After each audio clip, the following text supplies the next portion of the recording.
लाडात आणि कोड कौतुकात वाढलेली लेक सासरी गेली. घरात दारात शेतात कुठे म्हणून ती कामाला मागे सरली नाही. दिरा जावांच्या बरोबरीने शेतात राबली, पण कुणी नावे ठेवली नाही. दिल्या घरी सगळ्यांकडून कौतुक करून घेतलं, आपल्या बापाचं नाव राखलं, असं ती मोठ्या समाधानाने या जात्यावरच्या ओवीमधून म्हणते.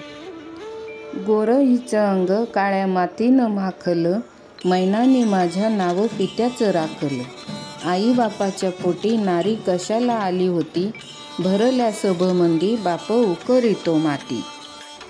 लेक कितीही गुणाची असली तरी मुलीच्या बापाची मान ही त्या काळी सतत खालीच झुकलेली असायची आणि मोठ्या कळकळीने ती आपल्या लेकीला म्हणते की बाई, तू स्त्री जन्म घेऊन का जन्माला आलीस, हा केवढा वैचारिक प्रश्न ती मुलीला विचारते.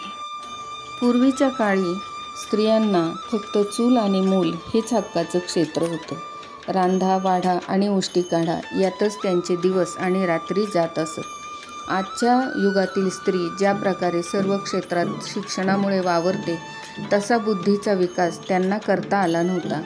परंतु त्यांची विचाराची शैली ही किती भावगर्भ होती हे या जात्यावरच्या ओव्या आपल्याला सांगतात.